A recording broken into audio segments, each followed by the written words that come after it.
Good morning ಎಲ್ರಿಗೂ. ನಾವೀಗ ಇದ್ದೀವಿ ಕಾಜಾದಲ್ಲಿ. ಸೊ ನಾವು ಈ ಗ್ರೀನ್ ಟಾಪ್ ಇದೆಯಲ್ಲ, ಈ ಹೋಮ್ ಸ್ಟೈಲ್ ಇದ್ದಿದ್ದು. ನಾವು ಇವತ್ತು ಲೋಕಲ್ ಅಲ್ಲೇ ಎಲ್ಲ ಕಡೆ ಸ್ವಲ್ಪ ತಿರ್ಗಾಡ್ಕೊಂಡ್ ಬರೋಣ. ಆಮೇಲೆ ಬೇಕಿದ್ರೆ ನಾಳೆ ನೋಡಿ ಪ್ಲಾನ್ ಚೇಂಜ್ ಮಾಡೋಣ ಅಂತ. ಸೊ ಫಾರ್ ನಾವು we are getting ready and going. So ನೋಡೋಣ ಇವತ್ತೇನೇನು ನೋಡೋಕ್ಕಿದೆ ಅಂತ. ಬಾಯ್.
ನಮಸ್ಕಾರ ಎಲ್ರಿಗೂ.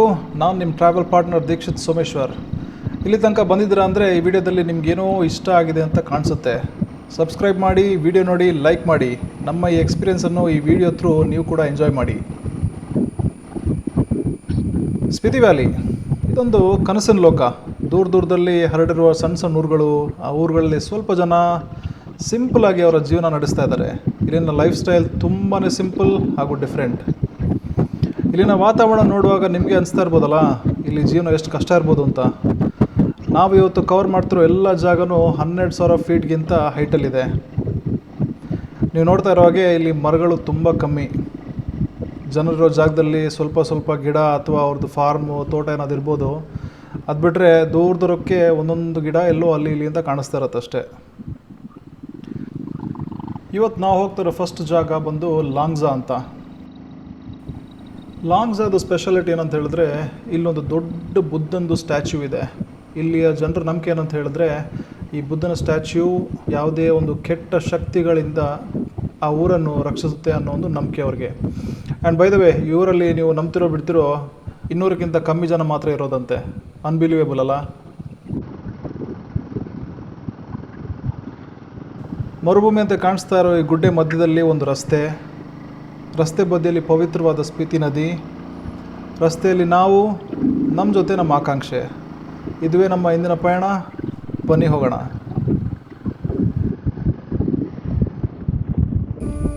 ನಾವೀಗ ರೀಚ್ ಆಗಿದ್ದೀವಿ ಲಾಂಗ್ಜಾ. ಇಲ್ಲಿಂದ ಬುದ್ಧನ ಸ್ಟ್ಯಾಚ್ಯೂಗೆ ಹೋಗಬೇಕಾದ್ರೆ ಒಂದು 10 ನಿಮಿಷದ ವಾಕ್ ಇದೆ. ಆ ವಾಕಲ್ಲಿ ನಿಮಗೆ ತುಂಬ ಚೆನ್ನಾಗಿರೋ ಈ ಬೆಟ್ಟದ ಸೀನ್ರಿಗಳು, ದೂರದಲ್ಲಿ ಸ್ನೋ ಕ್ಯಾಪ್ ಮೌಂಟೇನ್ಸ್ ಎಲ್ಲ ಕಾಣ್ತಾ ಇರುತ್ತೆ.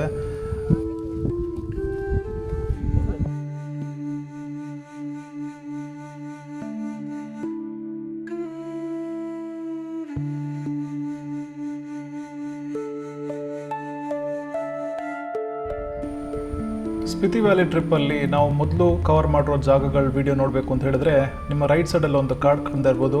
ಅದನ್ನು ಕ್ಲಿಕ್ ಮಾಡಿ ನಮ್ಮ ಮೊದಲಿನ ವಿಡಿಯೋಗಳನ್ನು ನೋಡಿ ಆನಂದಿಸಿ.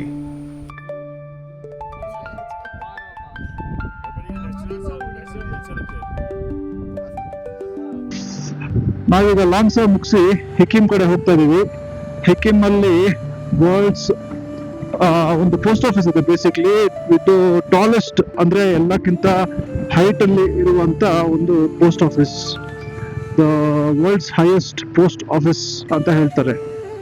ಸೊ ಲಾಂಗ್ಜಾದಲ್ಲಿ ನೀವು ನೋಡಿದಾಗೆ ನಾವು ಅಲ್ಲಿ ಒಂದು ಬುದ್ಧ ಸ್ಟ್ಯಾಚ್ಯೂ ಇತ್ತು. ಆ್ಯಂಡ್ ನೋಡಿ ಎಷ್ಟು ಚಿಕ್ಕ ಜಾಗ, ಸಿಟಿ ಇಷ್ಟೇ. ಇಟ್ಸ್ ಲಿಮಿಟೆಡ್, ವೆರಿ ಚಿಕ್ಕ ಜಾಗ, ಸ್ವಲ್ಪ ಮನೆಗಳು, ಅಲ್ಲೊಂದು ಸಣ್ಣ ಬುದ್ಧದ ಸ್ಟ್ಯಾಚ್ಯೂ. ಬಟ್ ವ್ಯೂ ಮಾತ್ರ ತುಂಬಾ ಅದ್ಭುತವಾಗಿತ್ತು. ನಾವು ಬರ್ಬೇಕಾದ್ರೆ ಒಂದು ಒಳ್ಳೆ ಜಾಗ ಕಾಣಿಸ್ತಾ ಇತ್ತು ಕೆಳಗಡೆಯಿಂದ. ಸೊ ಇದು ಏನಿದೆ ಅಂತ ನೋಡೋಣ ಅಂತ ಬಂದ್ವಿ. ಅಲ್ಲೊಂದು ಸಣ್ಣ ಪ್ಯಾಚಲ್ಲಿ ಐಸ್ ಕಾಣ್ತಾ ಇತ್ತು. ಸಿಗುತ್ತೇನೋ ಒಂದು ಆಸೆಯಲ್ಲಿ ಮೇಲ್ಗಡೆ ಬಂದ್ವಿ. ಅದ್ರ ಜೊತೆಗೇ ಒಂದೆರಡು ಫೋಟೋ ಶೂಟ್ ಮುಗಿಸ್ಕೊಂಡು ಹೋಗೋಣ ಅಂತ ಬಂದಿದ್ದೀವಿ. ನೋಡೋಣ. ಕೊನೆಗೂ ಸ್ನೋ ಹತ್ರ ಬಂದ್ಬಿಟ್ಟಿದ್ದೀವಿ. Life the first snow encounter, ನೋಡೋಣ ಹೋಗಿ ಹೇಗಿದೆ ಅಂತ.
ನಿಮ್ಗೆ ಇಲ್ಲಿ ಮುಂದೆ ಕಾಣ್ತಾ ಇರೋದೇ ಹಿಕ್ಕಿಮ್ ಅನ್ನೋ ಒಂದು ಸಣ್ಣ ಊರು.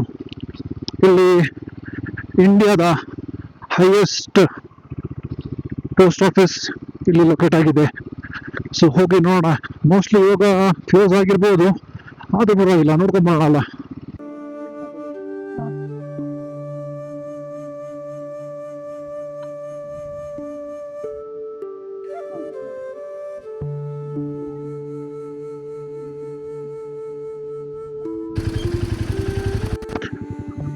ಓಕೆ, ನಾವಿವಾಗ ಒಂದು ಕ್ವಿಕ್ ಬ್ರಂಚ್ ಅಲ್ಲ, ನಮ್ದು ಬ್ರೇಕ್ಫಾಸ್ಟ್ ಆಗಿದೆ. ಸೊ ಲಂಚ್ ಅಂತಾನೆ ಹೇಳ್ಬೋದು. ಬಟ್ ಇಲ್ಲಿ ಲಂಚ್ ಅಂದ್ರೆ ಏನಿದೆ, ಫ್ರೈಡ್ ರೈಸ್, ಸ್ಪಿತಿ ಸ್ಯಾಂಡ್ವಿಚ್. ನೋಡೋಣ, ಏನಾದ್ರು ಹೊಸದೇನಾದಿದೆ ಟ್ರೈ ಮಾಡಿ ಬಂದ್ಬಿಡೋಣಲ್ವಾ. ಅಲ್ಲಿ ಕಾಣಿಸ್ತಿದೆಯಲ್ಲ, ಅದೇ ಪೋಸ್ಟ್ ಆಫೀಸ್. ಸರಿ, ಕ್ವಿಕ್ ಒಂದು ಊಟ ಮಾಡಿಕೊಂಡು let's go there.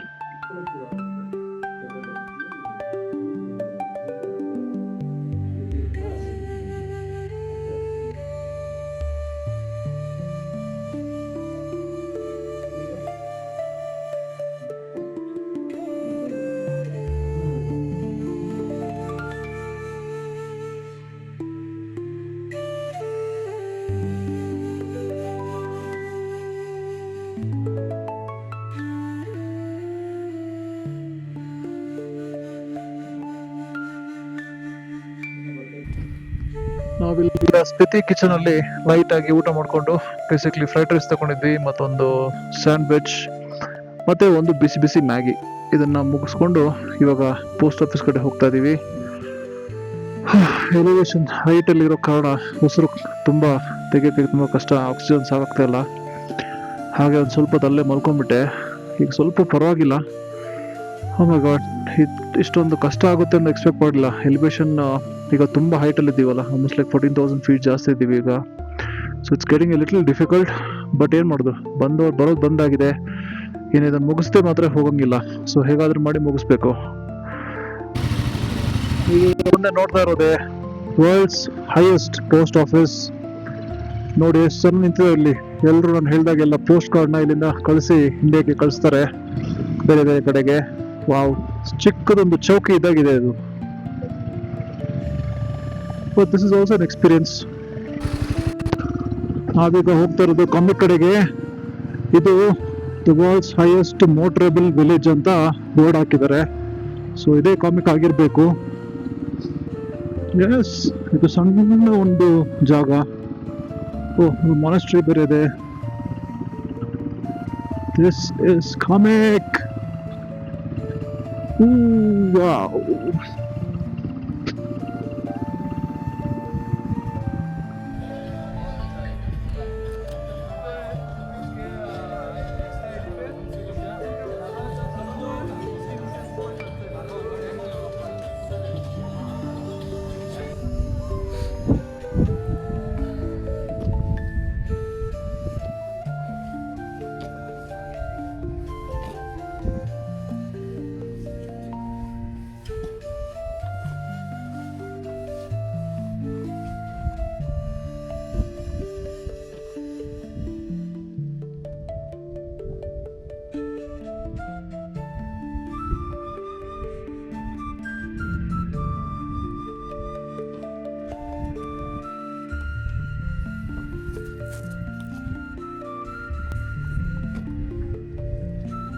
Snow start ಆಯ್ತು ಮಗ.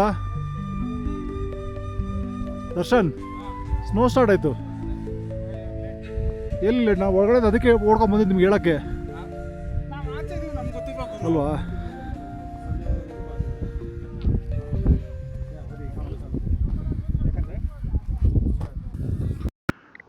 ಟೈಮ್ ಇವಾಗ 3:55. ನಾವು ಕಾಮಿಕ್ಕಿಂದ ಹೊರಡ್ತಾ ಇದ್ದೀವಿ. ಬಟ್ ಬೆಸ್ಟ್ ಪಾರ್ಟ್ ಏನು ಅಂತ ಹೇಳಿದ್ರೆ, ನಾವು ಜಸ್ಟ್ ಹೊರಡ್ಬೇಕಾದ್ರೆ ಇಲ್ಲಿ ಸ್ನೋಫಾಲ್ ಆಗೋಕ್ಕೆ ಸ್ಟಾರ್ಟ್ ಆಗಿದೆ. ಎಲಿವೇಶನ್ ತುಂಬ ಹೈ ಇದೆ, ಉಸಿರಾಟ ಕಷ್ಟ ಆಗ್ತಾ ಇದೆ. ಆದರೆ ಇವಾಗ ಎಲ್ಲ ಇವತ್ತಿನ ರೌಂಡ್ ಎಲ್ಲ ಮುಗೀತು. ಹಾಗೆ ನಾವೀಗ ಹೊಡ್ಕೊಂಡು ವಾಪಸ್ ಕಾಜಾ ಕಡೆ ಹೋಗ್ತಾ ಇದ್ದೀವಿ. But this was a surprise. Snow, ಕೊನೆಗೂ ಸ್ನೋ ಸಿಕ್ತು ನಮಗೆ. ಕಾಮಿಕ್ ಆದಮೇಲೆ ಉಳಿದಿದ್ದು ಒಂದೇ ಒಂದು ಜಾಗ, ಅದು ಕೀ ಮಾನೆಸ್ಟ್ರಿ. ಸೊ ನಾವು ಕಾಜಾ ರೂಮ್ಗೆ ಹೋಗೋ ಮೊದಲು ನಾವು ಆನ್ ದ ವೇ ಈಗ ಹೋಗ್ತಾ ಇದ್ದೀವಿ ಕೀ ಮಾನೆಸ್ಟ್ರಿಗೆ. ನೋಡಿ, ಆನಂದಿಸಿ.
ಇಲ್ಲಿಗೆ ನಾವು ಕವರ್ ಮಾಡಬೇಕಾಗಿದ್ದಂಥ 4 ಸ್ಪಾಟ್ಗಳನ್ನು ಕವರ್ ಮಾಡಿ ಫೈನಲ್ ಆಗಿ ನಾವೀಗ ಹೊರಟಿದ್ದೀವಿ ವಾಪಸ್ ನಮ್ಮ ರೂಮ್ ಕಡೆಗೆ.